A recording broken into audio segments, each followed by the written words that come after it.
Shalom saudara terkasih, salam jumpa bersama saya Romo Anselmus Amo MSC dalam RSM pada hari Kamis biasa, pekan yang ke-34, pekan terakhir dalam tahun liturgi gereja. Semoga Anda dalam keadaan baik dan sehat selalu, dan bagi saudara-saudara yang sedang sakit, semoga Anda memperoleh jamahan dari Tuhan Yesus dan pemulihan, kekuatan, serta kesembuhan. Saudara, hari ini kita merenungkan firman Tuhan dari kitab Wahyu dan juga dari Injil Lukas, Wahyu 18 dan 19, dan juga dari Lukas pasal 21. Dan semoga kita semua dalam keadaan baik dan sehat, dan mari kita dengarkan renungan hari ini. Semoga juga waktu ini membawa penghiburan dan pengharapan dalam hidup kita. Saudara, bacaan hari ini membawa pesan yang mendalam tentang kejatuhan kejahatan dan pengharapan akan kedatangan Tuhan. Dalam kitab Wahyu pasal 18 dan 19, kita membaca tentang kejatuhan Babylon, lambang dosa dan kejahatan dunia. Malaikat Tuhan berseru, sebab sudah roboh Babel, kota besar itu. Kejatuhan ini disambut dengan sorak-sorai di surga, karena Allah yang setia telah melaksanakan penghakimannya yang adil. Lalu kita mendengar undangan besar. Berbahagialah mereka yang diundang ke perjamuan kawin anak domba.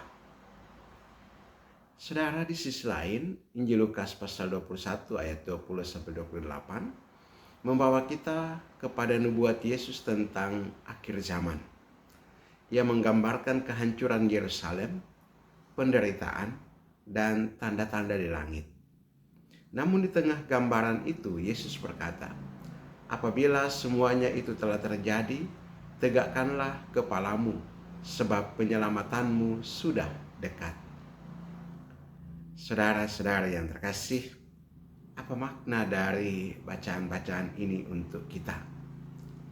Kitab Wahyu dan Injil Lukas sama-sama mengingatkan kita bahwa dunia ini bersifat sementara. Kota Babylon dan Yerusalem menjadi simbol bagi segala yang fana, hal-hal yang sering kita anggap sebagai tempat perlindungan, tetapi sebenarnya rapuh di hadapan Allah. Namun pesan ini bukan hanya tentang kehancuran. Bacaan ini adalah seruan untuk berjaga-jaga dan menaruh pengharapan kita sepenuhnya kepada Allah. Yesus berkata, tegakkanlah kepalamu, sebab penyelamatanmu sudah dekat. Dalam dunia yang sering terasa kacau dan penuh penderitaan, kita mudah merasa takut atau kehilangan harapan. Namun Yesus mengingatkan kita bahwa di tengah segala kekacauan ada janji yang pasti. Allah tidak pernah meninggalkan kita. Kejatuhan Babylon dalam kitab Wahyu menunjukkan bahwa kuasa dosa tidak akan bertahan selamanya. Allah yang setia akan menghancurkan kejahatan dan membawa umatnya ke dalam kehidupan kekal. Sedangkan dalam Injil Lukas, nubuat Yesus adalah undangan untuk tetap kuat dalam iman. Kita tidak dipanggil untuk bersembunyi dalam ketakutan, tetapi untuk berdiri tegak dengan pengharapan. Karena kita adalah anak-anak Allah yang telah dijanjikan keselamatan. Saudara-saudari, bacaan-bacaan ini juga mengajarkan kita untuk mempersiapkan diri. Bukan dengan rasa takut, tetapi dengan iman dan kasih yang nyata.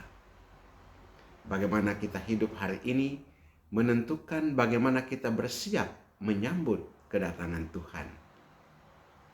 Apakah hidup kita mencerminkan undangan Allah ke dalam perjamuan surgawi? Apakah kita sudah meninggalkan hal-hal yang fana untuk mengejar yang kekal? Saudaraku, Tuhan mengingatkan kita bahwa dunia ini rapuh. Harapan kita tidak pernah sia-sia di dalam Dia.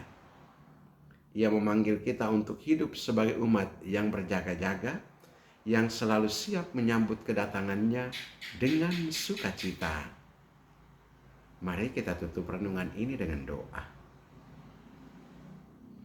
Allah yang setia, kami bersyukur atas firman-Mu hari ini.